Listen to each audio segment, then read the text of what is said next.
3 palavras, ditas em agonia, mas completamente cheias de vitória. Está consumado.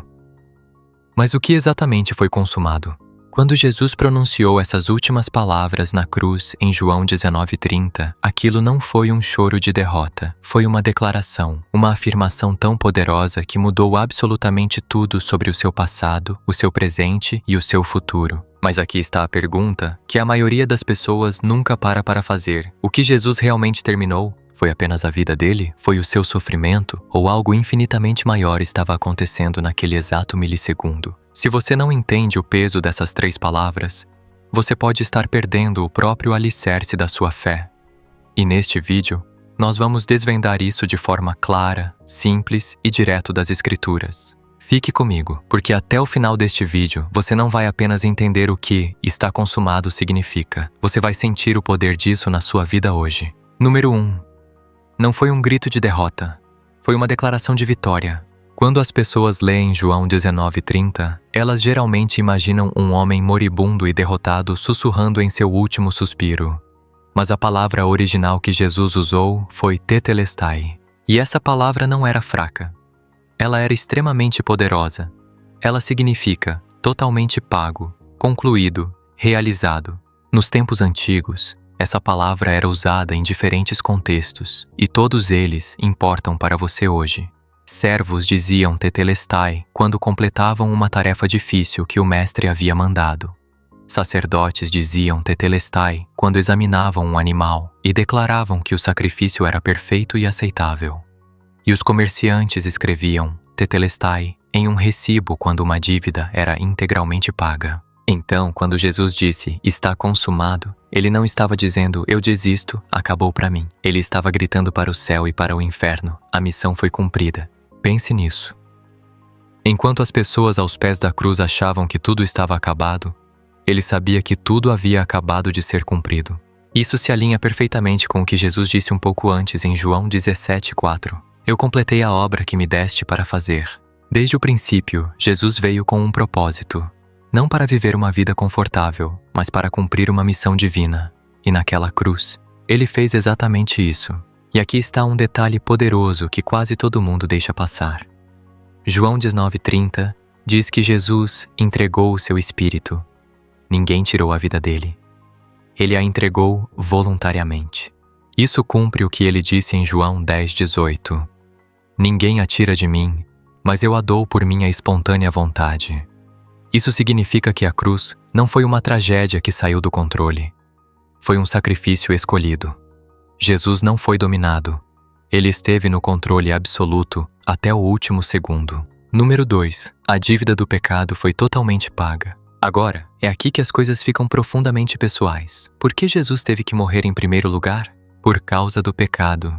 Romanos 3:23 diz que todos pecaram e estão destituídos da glória de Deus. E Romanos 6:23 nos diz qual é a consequência disso. O salário do pecado é a morte. Isso significa que todo pecado, passado, presente e futuro, carrega um custo altíssimo. Imagine ter uma dívida financeira tão absurdamente grande que você não conseguiria pagar nem se trabalhasse por 1000 anos. Não importa o quanto você tente, ela só cresce. É exatamente assim que o pecado funciona. Mas então Jesus entra em cena. Colossenses 2, versículos 13 e 14, diz que Deus nos perdoou todos os pecados, cancelando o escrito de dívida, que consistia em ordenanças e que nos era contrário. Ele o removeu, pregando-o na cruz. Deixe isso afundar no seu coração por um segundo. A sua culpa, pregada na cruz. A sua vergonha, paga.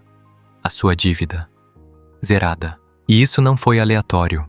Jesus morreu durante a Páscoa judaica, exatamente na mesma hora em que os cordeiros estavam sendo sacrificados no templo.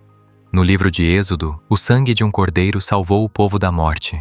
Agora, Jesus se torna o cordeiro pascal definitivo. Como João Batista declarou, eis o Cordeiro de Deus que tira o pecado do mundo. Este era o plano de Deus desde o início. Quando Jesus disse, está consumado, ele quis dizer, a dívida foi paga na íntegra. Não parcialmente, não temporariamente, completamente. Deus não ignorou o seu pecado. Ele o julgou. Mas ele não julgou você. Ele julgou a Cristo no seu lugar. É aqui que a justiça e a misericórdia se encontram e se beijam. O pecado foi totalmente pago e você foi totalmente perdoado. É por isso que já não há condenação para os que estão em Cristo Jesus. Romanos 8:1. Você não está mais trabalhando para merecer o perdão. Você está vivendo a partir dele. Se isso está abrindo os seus olhos, tire um momento agora mesmo. Curta este vídeo para nos ajudar a espalhar a verdade de Deus. Comente aqui embaixo, está consumado na minha vida, e compartilhe com alguém que precisa desesperadamente ouvir isso. Número 3. A antiga aliança foi cumprida e uma nova começou. Antes de Jesus, as pessoas se relacionavam com Deus através da lei. Isso incluía sacrifícios de animais, rituais exaustivos e mandamentos rigorosos. Por quê? Porque o pecado exigia pagamento. Hebreus 9:22 diz: sem derramamento de sangue não há perdão. Então, ano após ano, sacrifícios eram feitos, mas eles nunca eram permanentes. Eram como curativos temporários para uma ferida mortal. Mas Jesus veio para cumprir algo muito maior. Em Mateus 5:17 ele disse: não pensem que vim abolir a lei ou os profetas. Não vim abolir, mas cumprir. E ele cumpriu. Hebreus 10:10 explica que fomos santificados mediante a oferta do corpo de Jesus Cristo, feita uma vez por todas. Uma vez por todas. Isso significa, sem mais sacrifícios repetidos, sem mais rituais intermináveis, sem mais o peso de tentar comprar a própria justiça. Quando Jesus disse, está consumado, ele estava declarando o fim de um sistema antigo e o início de uma nova aliança, baseada inteiramente na graça. E aqui está o que torna o véu do templo ainda mais poderoso. O véu que separava o lugar mais santo do templo tinha cerca de 18 metros de altura e a espessura da palma de uma mão. Nenhum humano conseguiria rasgá-lo. Mas Mateus 27:51 diz que o véu do santuário rasgou-se em duas partes, de cima para baixo. Não foi o homem tentando alcançar a Deus, foi Deus rasgando o céu para alcançar o homem. Aquele véu separava as pessoas da presença de Deus. Quando ele se rasgou, era o próprio Deus gritando: o caminho agora está aberto. Número 4. O poder do pecado e de Satanás foi quebrado. Outra coisa que foi finalizada na cruz foi a autoridade que o pecado tinha sobre a sua vida. Antes de Cristo, o pecado tinha o controle total. As pessoas eram acorrentadas por ele. Mas Jesus não apenas perdoou o pecado. Ele quebrou a espinha dorsal do poder dele. Romanos 6:6 diz que o nosso velho homem foi crucificado com ele para que o corpo do pecado seja destruído e não sejamos mais escravos do pecado. E em Colossenses 2:15 diz que ele despojou os poderes e as autoridades, triunfando sobre eles na cruz. Isso significa que Satanás perdeu o controle, o pecado perdeu o seu domínio, a morte perdeu o seu veneno. Embora você ainda sinta a batalha acontecendo, a vitória definitiva já foi conquistada. Mas não entenda mal. Está consumado não significa que você nunca mais vai lutar, ser tentado ou tropeçar. Significa que você não é mais um escravo do pecado. Você pode até continuar lutando, mas agora você está lutando a partir da vitória e não tentando alcançá-la. Imagine uma guerra onde o resultado final já foi decidido e o tratado de paz já foi assinado. O inimigo ainda pode tentar dar alguns tiros, mas ele já perdeu a guerra. Foi isso que aconteceu na cruz. Então, quando Jesus disse está consumado, ele estava emitindo a certidão de óbito do império do inimigo. Número 5. O caminho de volta para Deus foi aberto para sempre. No seu núcleo, o pecado nos separa de Deus. Essa é a verdadeira e mais profunda tragédia do pecado. Não é apenas o sentimento de culpa, é a distância daquele que nos criou. Mas Jesus veio para restaurar esse relacionamento. 1 Pedro 3,18 diz: pois também Cristo sofreu pelos pecados uma vez por todas, para conduzir vocês a Deus. Esse era o objetivo final, não apenas o perdão, mas a reconciliação, voltar para casa. E agora, por causa de Jesus, você pode se aproximar de Deus livremente. Hebreus 4,16 diz para nos aproximarmos com confiança. Você não está mais distante. Você foi trazido para perto. Efésios 2:13. Você não é apenas uma pessoa perdoada. Você é um filho adotado. Romanos 8:15. Quando Jesus disse, está consumado, ele estava te dizendo, a porta está destrancada. Você não precisa de um sacerdote humano. Você não precisa de um ritual místico. Você não precisa tentar comprar a sua entrada. Você pode correr para os braços do Pai agora mesmo.